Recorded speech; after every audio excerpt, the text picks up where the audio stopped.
The last week of October came to Maplewood the way it always did, without asking permission. The maples along Birchwood Lane went from gold to copper overnight, and by Thursday morning the gutters were choked with leaves that no one had time to rake. The air smelled of wood smoke and something sweeter underneath it, the particular sweetness that belongs only to autumn afternoons when the light tilts low and everything it touches looks briefly, improbably beautiful. Lucas Carter was crouched outside his shop, a narrow storefront wedged between a dry cleaner and a locksmith, replacing a brake cable on a child's red bicycle when Eleanor Hayes walked across the street toward him. He noticed her shoes first, low-heeled, sensible, the kind a woman wears when she has already learned that impressiveness is a thing she carries in her posture and does not need to borrow from footwear. She was dressed for a board meeting that had apparently just ended. Charcoal blazer, cream blouse, dark trousers pressed sharp as a new dollar bill. He had seen her before. Everyone on Birchwood Lane had seen Eleanor Hayes, in the way you see someone who lives directly across the street but exists in an entirely different time zone. She arrived home after dark. Her lights came on at 5 in the morning. On the rare Saturday, she appeared on her front steps with a coffee mug. She was already talking into her phone. Lucas straightened, cable pliers still in his hand. She stopped a foot away and looked at him with the expression of someone who has rehearsed something and is now discovering that the actual moment is slightly different from the rehearsal. "I need to ask you something strange," she said. "All right," Lucas said. His daughter Lily appeared in the doorway of the shop, 7 years old, holding a piece of sidewalk chalk and leaving violet fingerprints on the door frame. She studied Eleanor with the frank, unguarded curiosity that children deploy before they learn it is considered rude. "Is she sad, Daddy?" Lily asked, in the carrying whisper of a child who believes whispering means no one can hear her. Lucas looked at Eleanor more carefully. He saw what Lily had already clocked, a tightness around the eyes, the particular stillness of someone holding something in place by force of will. "Could you—" Eleanor paused, started again. "Would you consider, just for one weekend, pretending to be my boyfriend? My parents have an anniversary party next Saturday. I just need—" She stopped. "I realize how that sounds." Lucas did not answer immediately. He looked at Lily. He looked back at Eleanor. "I will do it," he said. "But I will not go alone." Eleanor blinked. He nodded toward the small girl in the doorway with chalk-violet hands. "We come as a pair," he said. "That is the only way this works." What Eleanor had not planned for was the child. She had spent 40 minutes the previous evening arguing herself into this decision. She had made a list, an actual written list, because Eleanor Hayes made lists for everything of reasons why this was a reasonable, pragmatic solution to a specific problem. The problem was named Patricia and Gerald Whitmore, her aunt and uncle, who would be at her parents' anniversary dinner and who had spent the last 3 family gatherings asking, with the warmth of a tax audit, when Eleanor intended to settle down. Her parents, Robert and Margaret Hayes, were not unkind people. They were simply people who had been happily married for 30 years and had arrived at the sincere, irrevocable belief that marriage was the condition most suited to human flourishing. Her father would not say so directly. He was a man who expressed love primarily through practical assistance and careful questions, but her mother would, and did, and planned to again. Eleanor was 34 years old. She ran a company with 400 employees. She had not been on a date in 16 months. The man across the street, she had looked him up because she looked everyone up, was Lucas Carter, 37, sole proprietor of Carter Cycles, widower, 1 daughter. He had grown up in Maplewood, left for college, come back when his wife became ill. He had been running the shop for 4 years. He was not the kind of man she would normally have approached. Not because of the shop, Eleanor had no particular feelings about bicycle repair as a profession, but because he had the settled, unhurried quality of someone who had already figured out the things that still bewildered her, and she found that slightly unnerving. She had not anticipated Lily. "Her name is Lily," Lucas said, while the girl examined Eleanor with the solemn concentration of a naturalist studying a new species. "She is 7, and she already knows I am about to explain something to her. Am I going to meet your friend's family?" Lily asked. "Not my friend exactly," Eleanor said, before she could stop herself. "What then?" Eleanor looked at Lucas. "She needs some help," Lucas said to Lily. "And I said we might be able to provide it." Lily considered this. She pressed her chalk blue fingers together. "Is there a garden?" she asked Eleanor. "My parents have a garden, yes. With leaves? A great many leaves at this time of year." "Okay," said Lily. And that, apparently, was that. They went inside and sat at the small table in the back of the shop, which was crowded with tools and bicycle parts and a drawing Lily had taped to the wall of what appeared to be a dragon riding a tandem bicycle. Lucas made tea. Eleanor sat in a chair that had a grease smudge on the armrest and did not mention it. "Tell me the actual situation," Lucas said. So she told him. Her parents' 30th anniversary, the family gathering at their house in West Haven, an hour's drive away. Her aunt, Patricia, who was kind but relentless, the question she had answered some variation of 30 times in the past 3 years. "Are you seeing anyone, Eleanor? Don't you want what your mother has? And you want to show up with someone to make the question stop," Lucas said. "For one weekend," Eleanor said, "just the Saturday evening event and Sunday brunch. We drive out, we attend, we come back. And your parents? Do they already know you are bringing someone?" A brief pause. "I may have mentioned it to my mother last week," Eleanor said. "So they are expecting you?" "Yes." Lucas poured the tea. He set a mug in front of Eleanor. He poured Lily a glass of apple juice and put a handful of crackers on the table because it was 4 o'clock, which was cracker time by some internal schedule whose origins Eleanor did not know. "Here is what I need you to understand," he said. "I will help you, but I have conditions. Name them. I do not lie to children about important things. That includes Lily. She will understand this is a kind of performance, not the full adult version, but she will know we are helping you with something, and she will know we are being decent about it." Agreed. If at any point Lily is uncomfortable, or she asks to leave, we leave. Agreed. And we do not manufacture something we are not. I will be friendly, I will be present, I will hold your hand if that is necessary. But I will not pretend to be someone I am not in terms of who I am or what I do. Eleanor studied him. "You repair bicycles," she said. "Yes. My father is going to ask you about that." "I imagine he will," Lucas said. "That is fine." She looked at him for a long moment. In 16 months of not dating anyone, Eleanor had forgotten what it felt like to sit across from a person who said exactly what he meant. It was disorienting, like a room with all the furniture in the wrong places, not wrong exactly, just unexpected. "One more condition," Lucas said. "What is that?" He smiled slightly, and the smile changed the whole geometry of his face. "You have to tell me what you actually like about autumn, not what is strategically useful, what you actually like." Eleanor opened her mouth, closed it, considered. "The smell," she said finally. "That particular smell in the morning before it warms up. It smells like every autumn I have ever had, all at once." Lucas nodded. "Good," he said. "We can work with that." They met 4 times during the week before the party. Not Lucas's idea.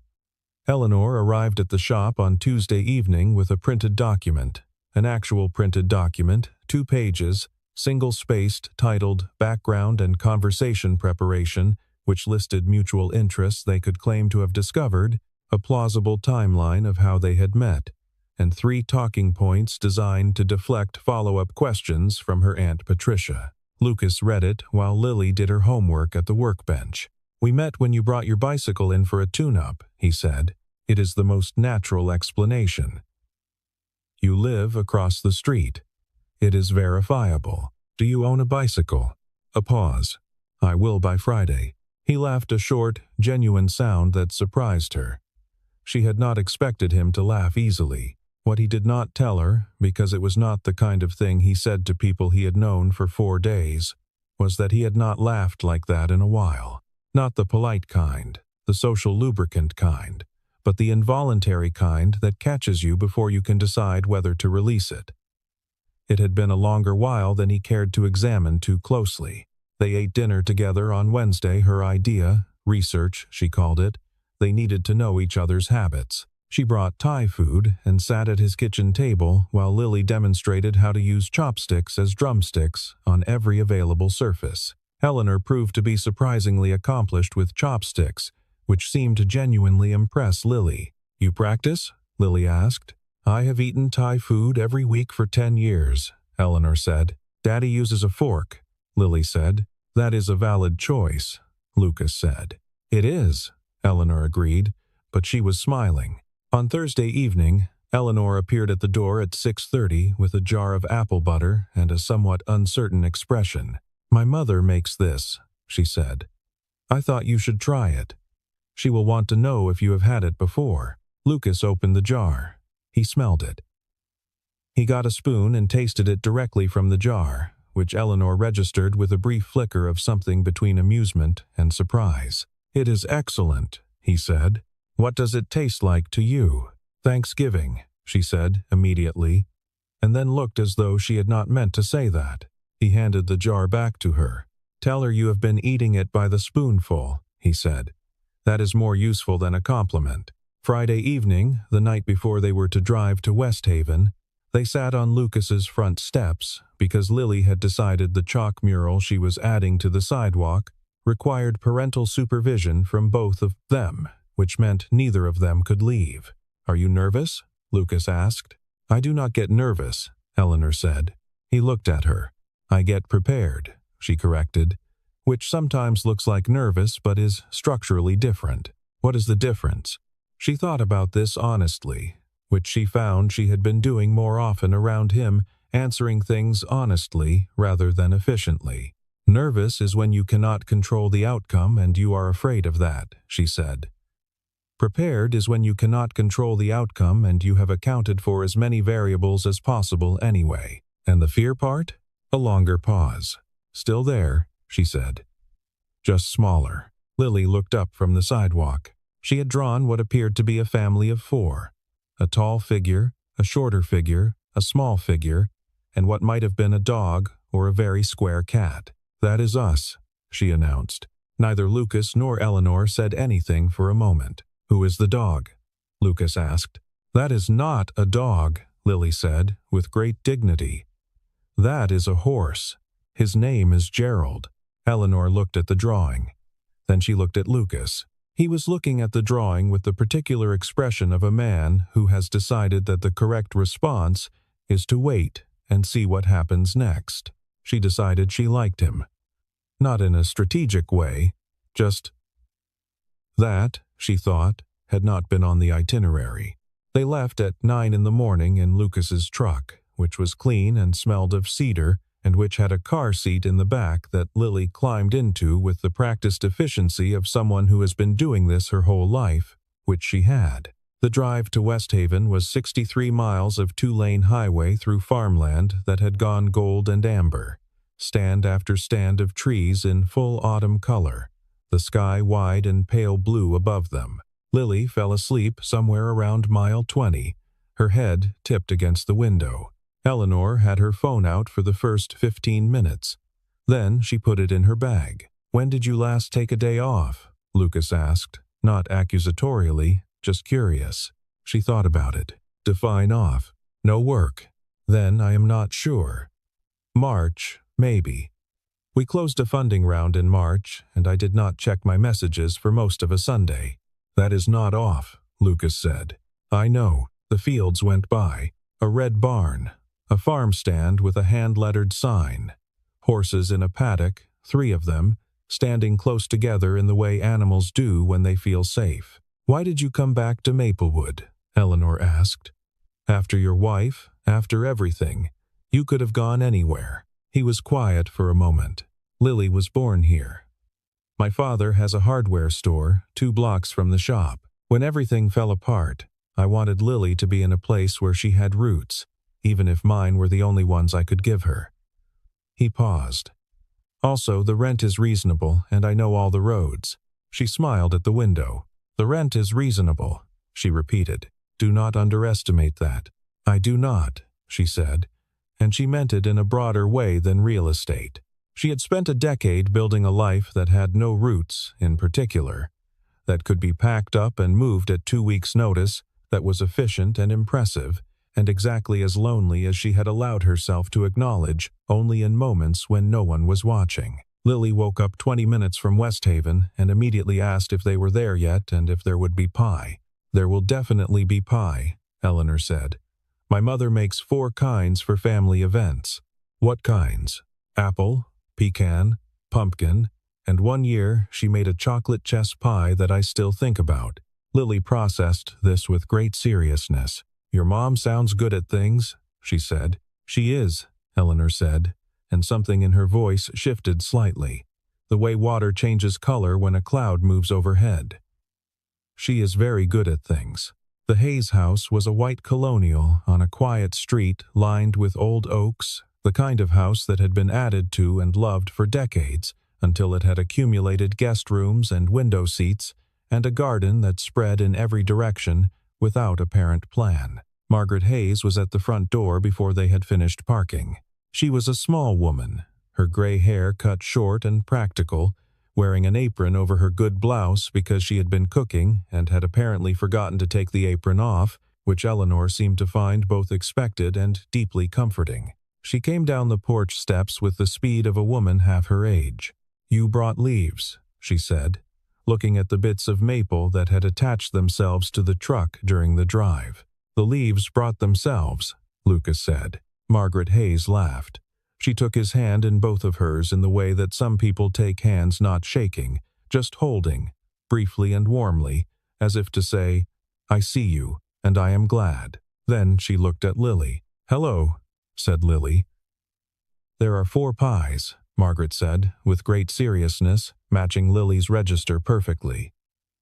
"Which would you like to start with?" The 2 of them were inside within 30 seconds, leaving Eleanor and Lucas on the driveway. "Your mother," Lucas said. "I know," said Eleanor.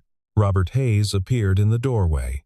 He was a tall man, silver-haired, wearing a plaid flannel shirt and the slightly watchful expression of someone who loves his daughter very much and has therefore developed a finely calibrated sensitivity to anyone who might complicate her life. He came down the steps and shook Lucas's hand.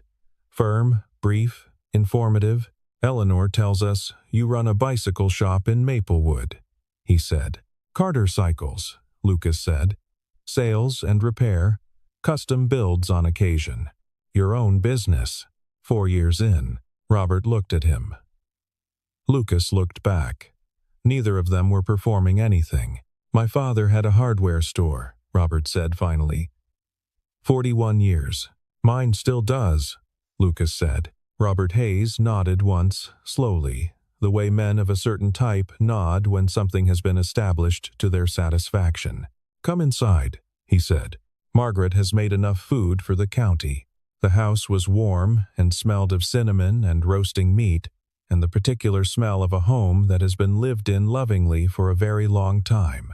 Lily was already at the kitchen table with a slice of apple pie and an expression of perfect contentment. Margaret was telling her about the garden. Eleanor's aunt, Patricia, and Uncle Gerald Whitmore arrived at noon, along with Eleanor's cousin Diane and her husband Scott, who had 3 young children currently creating cheerful mayhem in the back garden. Patricia was a woman of genuine warmth and absolutely no conversational breaks, who had the cheerful, unstoppable quality of a river in spring flood. She found Lucas within 4 minutes. "Eleanor's Lucas," she said, as though she had coined this particular possessive. "Tell me everything." Lucas told her everything, which took approximately 6 minutes and included the shop, Lily, the specific street in Maplewood, the fact that he made his own granola, and the information that his favorite season was autumn, at which point Patricia pressed both hands to her heart and said, "Of course, it is," with deep satisfaction. Eleanor, observing from across the kitchen, thought, He is genuinely better at this than I am. Then she thought, he is not performing it. That was the thing. He was simply talking to Patricia the way he talked to everyone, with complete attention and without the layer of strategic self-presentation that Eleanor had developed so thoroughly over the years that she sometimes could not find the layer underneath. Lucas had no such layer. He was just himself, talking about granola and autumn, and Patricia was delighted, and Eleanor felt something loosen in her chest that she could not immediately name. After lunch, while the adults settled into the living room and the Whitmore children continued their campaign of organized chaos, Lily took Eleanor's hand and said she wanted to see the garden. They went out through the back door into the afternoon light. The garden was everything Eleanor had promised. Leaves everywhere, on the ground and still on the trees, yellow and copper and a deep arterial red. There was an old oak at the center of the lawn whose shadow reached all the way to the garden wall, and beneath it the ground was thick with fallen leaves. Lily immediately began collecting. "What do you do with them?" Eleanor asked. "Press them," Lily said, with great authority. "Dad showed me. You put them in a heavy book and wait 2 weeks and they go flat and you can keep them forever. Do you have a collection?" 47, Lily said. "I know all their names." "Leaves have names?" Lily looked at her with patient kindness. "I name them," she explained. "That one is Arthur. That one is Rose. The little yellow one over there is Biscuit." Eleanor sat down on the stone bench near the oak and watched Lily move through the leaves with scientific thoroughness. The afternoon light was the good autumn kind, the amber-slanted kind that makes everything look gilded and brief and worth paying attention to. She was paying attention to it. She noticed she was paying attention to it. She could not remember the last time she had been in a garden. After a while, Lily came and sat beside her on the bench, holding a small maple leaf, perfectly formed, dark gold. "Eleanor," Lily said.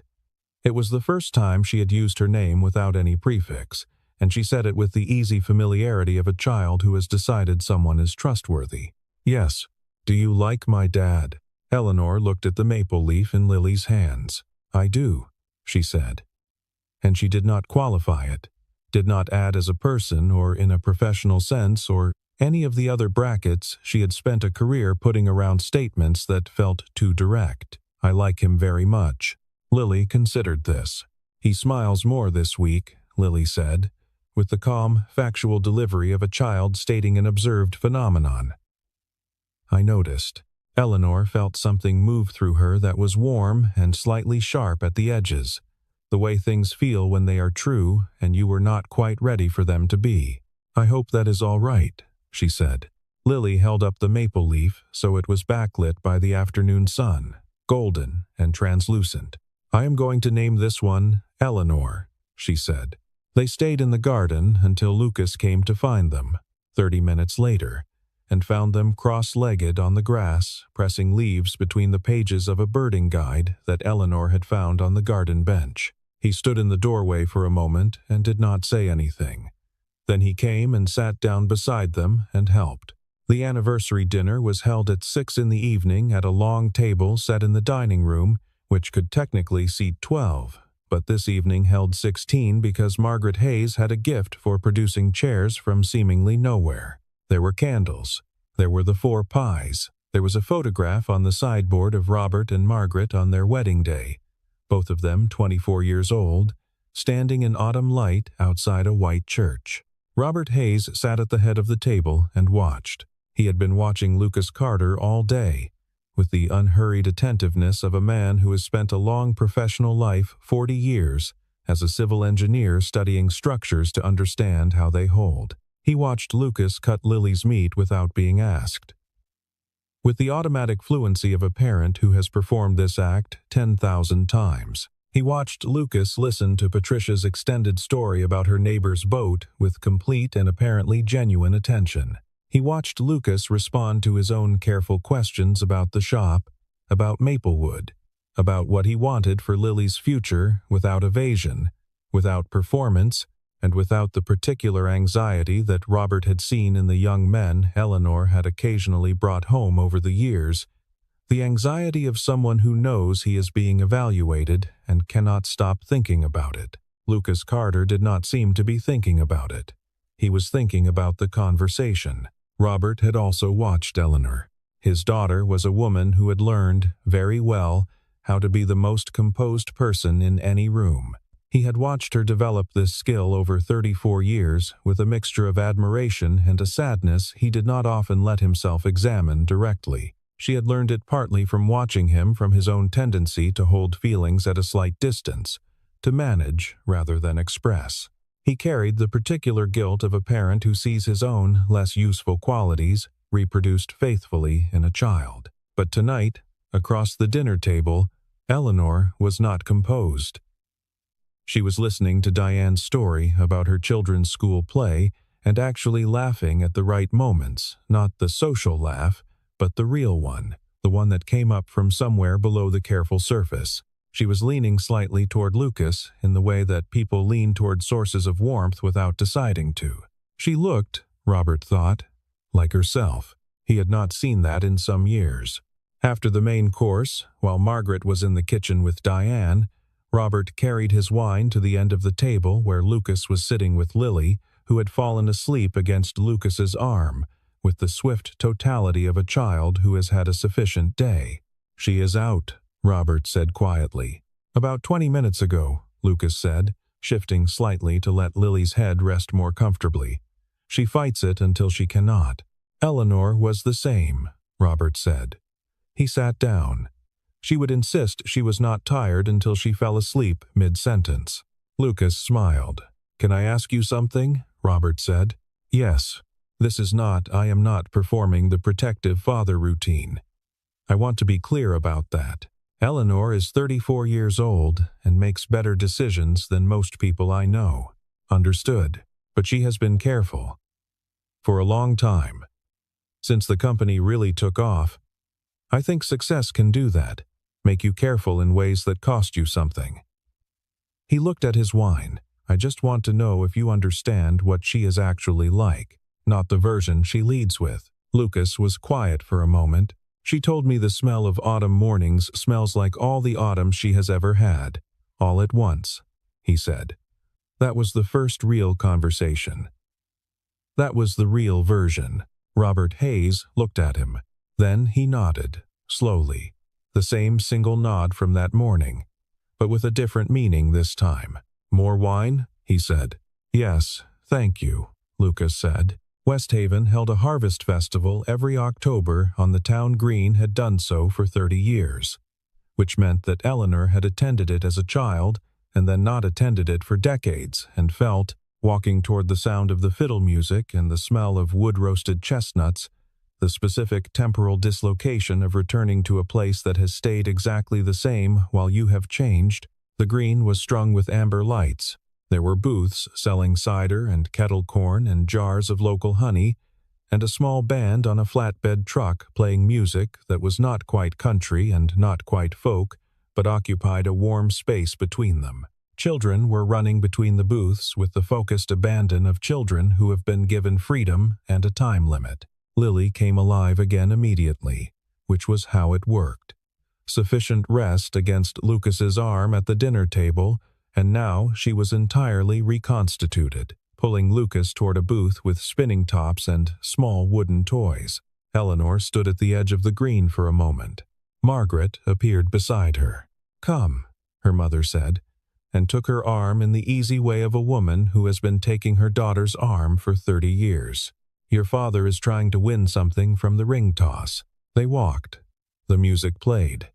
Lily came back with a spinning top and a caramel apple and gave the apple to Eleanor, which was Lily's particular form of high regard, offering the thing you most want to keep. At some point in the middle of the evening, the band played a slow piece, something old and unhurried, and the couples on the green moved into it with the easy familiarity of people who have danced together for years. Lucas held out his hand. Eleanor looked at it. "We do not have to," he said. "I know," she said, and she took his hand. They were not particularly skilled dancers. Neither of them had been doing this regularly, but dancing imperfectly in good faith has a warmth to it that technical precision cannot replicate, and after the first minute, neither of them was thinking about technique. Eleanor became aware, at some point, that she was not thinking about her family watching her, or about what this was supposed to look like, or about the week's agenda waiting on her phone in her coat pocket. She was thinking about the amber lights above them, and the smell of roasted chestnuts, and the fact that she could feel Lucas breathing. She was not performing anything. She had simply stopped. The song ended. They stopped moving, but did not separate. The crowd around them shifted and resumed, and they stood still in the center of it. "I think we forgot something," Eleanor said. "What is that?" She looked up at him. "We forgot to keep pretending." He looked at her for a moment. The amber lights caught the gray at his temples and the small scar above his left eyebrow that she had noticed on the first day and never asked about. "Eleanor," he said, "I do not think we ever started." Lily arrived at that moment at full speed, spinning top still in her hand, and inserted herself between them. "Can we get chestnuts?" she asked. "They smell incredible, and I feel like I need them." "Yes," said both Lucas and Eleanor at the same time, and they went and got chestnuts. Eleanor woke at 5:15 because that was when she always woke, and spent 40 seconds trying to remember where she was before the smell of the guest room cedar and old quilts and the faint trace of Margaret's lavender soap resolved into the Hayes house, West Haven, Sunday, October. She lay still for a while, which was not a thing she normally did. The house was quiet. Outside her window the sky was the particular pre-dawn gray of early autumn, the hour just before the color comes back into the world. A bird somewhere was doing a preliminary assessment of the morning. Her phone showed 12 missed notifications from various work channels and a message from her VP of Operations asking about a Monday meeting agenda. She turned the phone face down. She thought about the meeting agenda for approximately 30 seconds. Then she thought about Lucas saying, "I do not think we ever started," and the thought had a specific weight to it. The weight of a thing that is true and that you have to decide what to do with. At 6 o'clock, she went downstairs in her socks and found Lucas already in the kitchen, which surprised her. He had arrived before her. This felt like a small violation of some established order, though she could not have said what order. He was making coffee. He had, apparently, already had a conversation with Margaret's coffee maker because it was producing coffee, which was more than Eleanor had managed to achieve on previous mornings. "How?" she said. "There is a button on the side," he said. "Behind the handle. Your mother mentioned it last night." She sat at the kitchen table. He set a mug in front of her. He sat across from her with his own mug. They drank coffee in the quiet of the early morning kitchen while the gray outside the window began, very slowly, to warm toward gold. "I got a call last night," Eleanor said. She watched his face. "The board has been in discussions with a European consortium. There is a position that would involve relocating the operational headquarters to New York at minimum, possibly longer-term movement abroad. They have been building toward this offer for 3 months. She held the mug in both hands. "They formalized it on Friday. I got the full details last night." Lucas looked at her. "Is it the right move for the company?" he asked. She had expected, "Is it what you want?" She had prepared for that question. This one was different. "Probably," she said honestly. "Strategically, yes. The consortium has access to markets we have been locked out of. The timing is right. It would accelerate everything by 3 to 5 years. And for you?" She looked at her coffee. "I do not know," she said. And that was also honest, and the honesty of it surprised her slightly. 3 weeks ago I would have said yes immediately. It is exactly what I have been building toward. And now? The kitchen was quiet. A cardinal landed on the feeder outside the window, read as a warning, and then departed. "Now I am sitting in my mother's kitchen at 6 in the morning, Eleanor said, "and I am thinking that I have been very good at wanting the right things for a very long time, and I am not entirely sure the right things have not shifted." Lucas was quiet for a moment. "I am not going to tell you what to do," he said. "I know, And I am not going to pretend that what happened this weekend does not matter, because it does. But I will not be the reason you do not take something you built your whole career toward." She looked at him directly. "What if I am the reason?" she said. "What if I am the one deciding?" He held her gaze. "Then that is different," he said. Lily appeared in the doorway in her pajamas, hair comprehensively disordered, holding the spinning top from the night before. "Is there breakfast?" she asked. "There will be in 20 minutes, Lucas said. Lily looked from her father to Eleanor and back again with the calm, observational accuracy of a child who notices everything and files it away for later. "Okay," she said, and departed. Eleanor looked at the doorway where she had been. "She notices everything," Eleanor said. "Everything," Lucas confirmed. "Is that all right with you?" Eleanor paused. "Whatever this is?" He looked at her steadily. "Whatever this is," he said. "Yes." The Sunday brunch began at 10 and expanded the way Hayes family gatherings always expanded, until it occupied the dining room, the living room, the kitchen, and most of the back porch. Margaret had produced quantities of food that defied the available raw ingredients. Lily had found allies in the Whitmore children, and they were doing something elaborate with leaves in the garden that involved an organizational structure Eleanor could not determine from the window. At noon, Robert Hayes stood at the head of the dining room table. He was not a man who made speeches. His toast at Eleanor's college graduation had been 40 words and had reduced her to tears through sheer compression. He held his glass and waited for the room to quiet. 30 years, he said. "I want to tell you something about 30 years, in case any of you are in the middle of building something and can use it." The room was quiet. The afternoon light came through the window, pale gold, touching everything. "When Margaret and I got married, I thought a good marriage was something you achieved. I thought if you worked hard enough and made the right decisions, you arrived at it. Like finishing a project." He looked at his wife at the other end of the table. "It took me longer than it should have to understand that it is not a destination. It is not a condition you reach. It is a direction you keep choosing." He was quiet for a moment. "You choose it on the good days because it is easy. You choose it on the difficult days because it is important.